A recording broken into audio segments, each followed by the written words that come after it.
자, 벌써 2단원이죠. 이제부터 2단원 한번 시작해 보도록 하겠습니다. 자, 거듭제곱이라는 게 도대체 왜 나왔을까를 생각해 보면 우리가 곱셈이라는 거는 어떻게 해서 나온 거지? 자, 우리가 곱셈이라는 거는 예를 들어서 3 더하기 3 더하기 3 더하기 3이 있었다고 한번 해볼게요. 3을 4번 더했잖아. 이렇게 여러 번 더하는 거를 간단하게 표현하기 위해서 곱셈이라는 게 탄생을 합니다. 아, 3을 4번 더했어. 이럴 때 우리는 곱셈으로 그냥 퉁 쳐버리는 거죠. 그쵸? 아, 4번 더했어. 이런 것처럼 거듭제곱 같은 경우는 곱셈을 여러 번 할 때 거듭제곱을 활용합니다. 덧셈을 여러 번 하면 곱셈이 되고요. 곱셈을 여러 번 하면 거듭제곱이 돼요. 예를 들어보죠. 3 곱하기 3 곱하기 3 곱하기 3. 자, 이러면은 우리는 3을 4번 곱했어요 라고 하죠. 그래서 이걸 3의 4제곱 이렇게 표현을 합니다. 즉 3 곱하기 4는 3을 4번 더했어요. 3의 4제곱 이거는 3을 4번 곱했어요 라고 하는데 이러한 표현 방식을 우리는 거듭제곱이라고 해요. 거듭제곱에 대해서 자세히 살펴보면 A의 M승 이런 식으로 표현이 가능하더라. 근데 우리는 이미 배웠죠? 요 밑에 있는 A 자리, 요 A 자리에 있는 숫자를 우리는 뭐라고 하냐면 밑이라고 하고요. 자, 그리고 여기 위에 있는 M 자리, 여기를 우리는 지수라고 합니다. 그래서 앞으로 지수에 대한 내용을 배우게 되는데 그걸 우리는 지수 법칙이라고 해요. 그럼 이게 무슨 뜻이야? A가 몇 번 곱해졌다는 거죠? 그렇죠. 이게 총 N번 곱해졌다라는 거죠. N번 곱해졌다. 그래서 우리는 이걸 A의 M승이라고 하겠다라는 겁니다.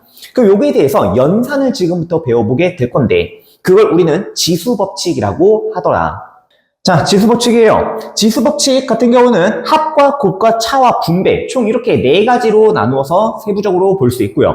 그리고 그 지수법칙에는 반드시 조건이 하나 따르는데 그 조건이 무엇이냐? 지금부터 쓰는 A와 B 있죠? A와 B는 절대로 0이 아니어야 합니다. 자, A와 B는 절대로 0이 아니어야 하면서 M이라는 문자와 N이라는 문자는 반드시 자연수예요. 지금은 우리가 자연수일 때만 배운다라고 보시면 됩니다. 알겠죠? 합을 한번 보도록 할 건데 A의 M승 곱하기 A의 N승이 있다고 해볼게요. 이게 뭐냐면 A가 N번 곱해졌고 A가 N번 곱해졌다. 그거를 또다시 곱하겠다라는 거거든. 자, 그럼 이때는 우리가 A에 뭐라고 하냐? M 플러스 N이라고 한다. 지수끼리 더한다 라고 해서 우리가 합의 법칙이라고 합니다. 자, 그럼 곱의 법칙 같은 경우는 A의 M승을 몇 번 곱하냐면 N번 곱한다. 거듭제곱의 거듭제곱 꼴이에요. 자, 이때 우리는 얘를 A의 MN승이라고 하는데 지수끼리 곱한다 라고 해서 곱의 법칙이라고 이야기를 해요.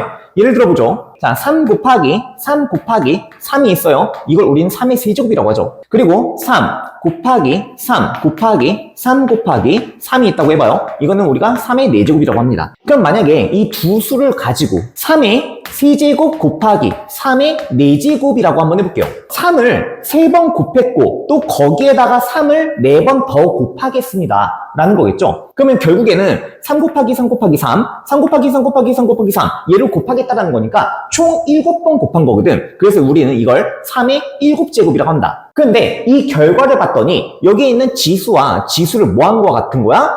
더한 게 여기로 온 거와 같은 거야. 그래서 이걸 우리는 합의 법칙이라고 하고요. 3의 세제곱이 있는데 얘를 4번 곱하겠다. 이거를 풀어서 생각을 해보시면요. 이거는 3의 세제곱을 총 몇 번? 그렇죠. 4번 우리가 곱하겠다라는 겁니다.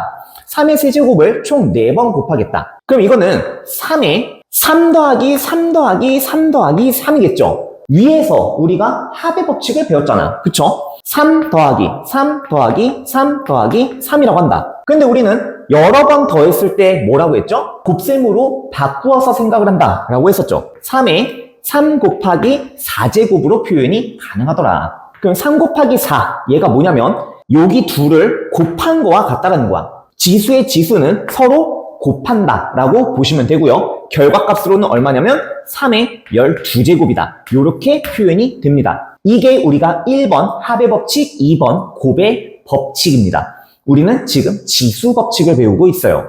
자, 차이 법칙 같은 경우는 내가 A의 M승 나누기 A의 N승 이렇게 써줄 건데 이거는 총 3가지의 결과값을 나타내요. M과 N을 비교했을 때 크기 비교가 같을 때도 있고요. 다를 때도 있거든. 즉 M이 N보다 클 때가 있고요. M이 N보다 작을 때도 있고요. M과 N이 같을 때도 있어요. 이렇게 총 3가지로 나누어서 생각을 해봐야 되고요. 이것들을 예로 보여주도록 할게요. 자, 예를 들어서 3이라는 숫자가 있어요. 3의 5제곱 나누기 3의 3제곱 이렇게 있었다고 해볼게. 자, 우리는 나누기를 곱하기로 바꾸면서 뒤에 있는 걸 역수로 바꾸죠. 자, 이런 식으로 3을 총 5번 곱합니다. 그게 3의 5제곱. 그리고 곱하기 3의 3제곱 분의 1 요렇게 표현할 수 있죠. 우리가 알고 있는 대로 3을 약분을 해주면은 3의 제곱만 남아요. 5에서 3을 뭐 하는 것 같냐면 빼는 것 같아요. 그랬을 때 2가 남거든. 아, 3에 5 마이너스 3승 했기 때문에 3의 2승이 되는 거구나.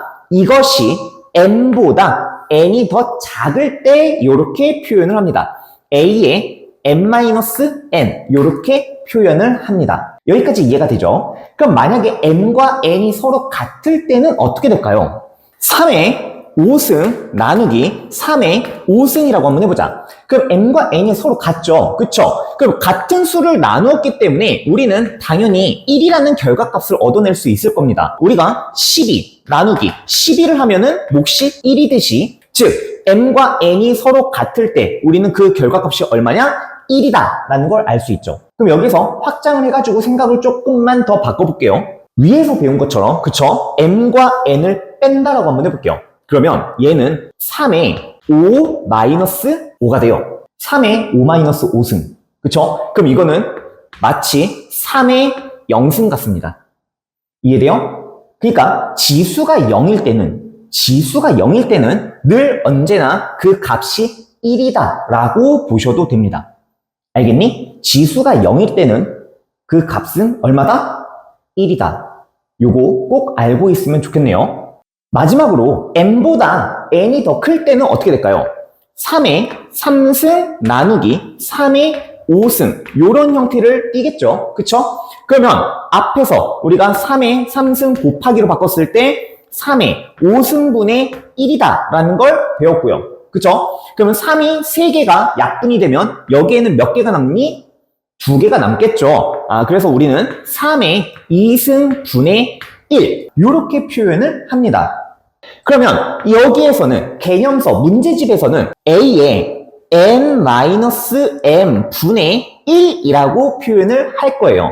그쵸? a의 n-m분의 1 3의 5-3승분의 1 그러니까 3의 2승분의 1 이렇게 나타내는 걸 교과서적인 풀이 방법이라고 보시면 돼요. 그런데 나는 이렇게 알려주고 싶네. 마찬가지로 지수법칙의 제1법칙, 여기 차의 제1법칙처럼 m에서 n을 그냥 빼자라고 한번 해볼게요. 그러면 얘는 3의 3-5승이 되죠. 그럼 이거는 3의 마이너스 2승이 된단다.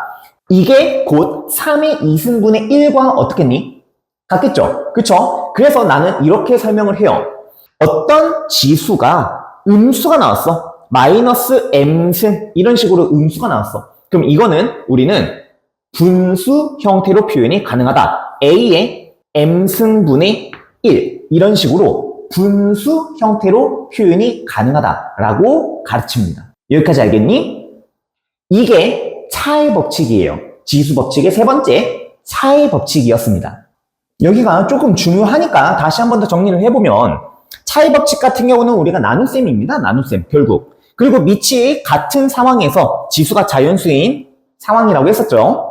그때 a의 m승 나누기 a의 n승일 때 m보다 n이 더 작을 때 그쵸? 그냥 빼시면 됩니다. a의 m-n승. 그런데 서로 같다? 그럼 우리는 얘가 a의 0승으로 표현이 가능한데 그것을 우리는 1이라고 하고요.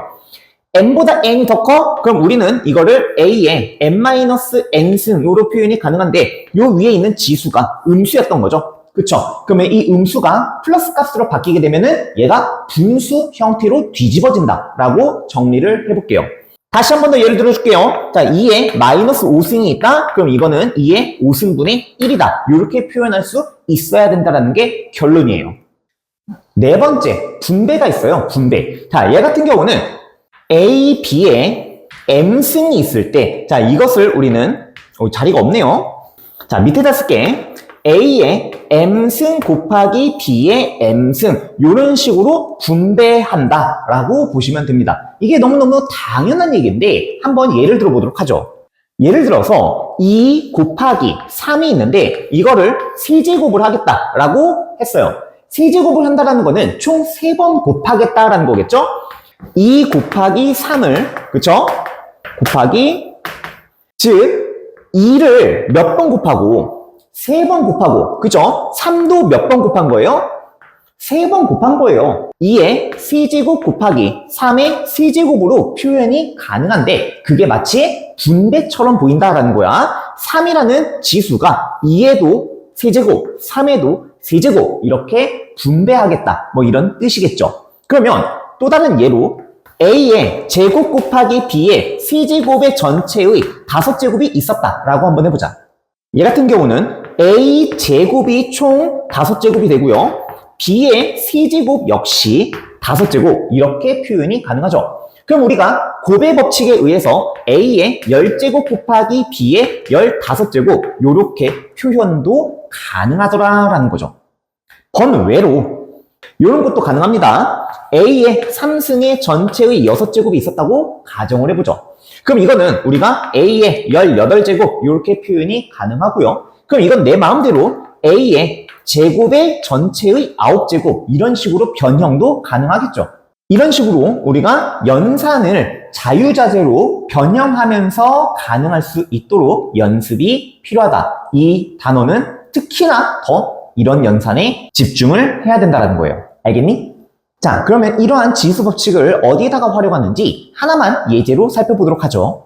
간단합니다. 자, 23이라는 숫자가 있어요. 그럼 얘는 몇 자리 자연수입니까? 너무 쉬운 걸 묻죠? 그쵸? 2자리 자연수예요. 2자리 자연수. 그럼 얘가 230으로 내가 바꿔볼게요. 자, 230은 그럼 몇 자리 자연수죠? 그죠? 3자리 자연수겠죠? 그럼 내가 공을 5개를 더 붙였어요. 그럼 얘는 몇 자리 자연수입니까? 세봤니? 8자리 자연수겠죠? 그럼 이거를 어떻게 수학적으로 표현을 하는지 한번 생각해 볼게요. 얘가 23 곱하기 10의 6제곱 이렇게 표현할 수 있습니까? 그쵸? 공이 여러 개 있으면은 우리가 이렇게 쓰는 것보다 그냥 10의 6제곱이야 라고 표현할 수 있으면은 조금 더 간결하고 좋겠죠? 그러면 10의 6제곱의 이 지수가 의미하는 게 뭐냐면 공의 개수를 뜻합니다. 맞니? 그래서 23이라는 숫자가 2자리 자연수고 여기에 있는 지수가 6자리를 더 채워주는 거야. 공이 6개니까. 1이라는 숫자는 23이랑 곱해가지고 자릿수를 채워주기 때문에 우리는 2자리에다가 공이 6개인 6자리 이 2개를 더해가지고 총 8자리 자연수일 거야 라고 표현이 가능합니다. 이해돼요? 그럼 이거를 더 쪼개보면은 10이라는 숫자는 우리가 2 곱하기 5라는 것을 알고 있고요. 그쵸? 10의 6제곱이기 때문에 2 곱하기 5의 6제곱으로 표현이 가능합니다. 됐죠? 그러면 결과적으로 이것은 23 곱하기 2의 6제곱 곱하기 5의 6제곱이었구나 라는 걸 알 수 있고요. 이때 우리는 거꾸로 이렇게 올라가는 연산 법칙을 연습해야 되는 거예요. 2의 6제곱 곱하기 5의 6제곱 2하고 5가 순서상이 정확하게 맞아 떨어진다면 요 6제곱이랑 6제곱이 이게 퉁 쳐가지고 10의 6제곱이구나 라는 거를 아셔야 되고요. 그쵸? 그러면은 얘가 공이 6개니까 23에다가 공이 6개? 총 8자리 자연수구나 라고 자릿수를 채울 수 있어요. 우리가 자릿수를 알아볼 수 있습니다. 이해돼요? 자, 만약에 이런 예제 문제가 하나 나왔다고 해볼게요. 개념 원리 문제고요. 4의 11제곱 곱하기 7 곱하기 5의 수분제곱이 n자리 자연수래요. 그때 각 자리 숫자의 합은 a이고요. 그때 a 플러스 n 값을 구해주세요. 각 자리 숫자의 합이라는 게 무슨 뜻이냐면요.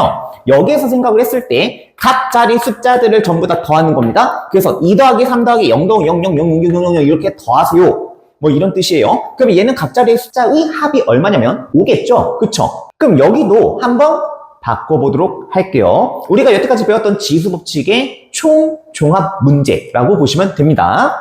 4라는 거는 2의 제곱이에요. 그럼 2의 제곱에 11제곱이 4의 11제곱이겠죠? 자, 곱하기 7 곱하기 5의 20제곱. 그럼 지수법칙에 의해서 얘네들이 곱하죠? 그쵸?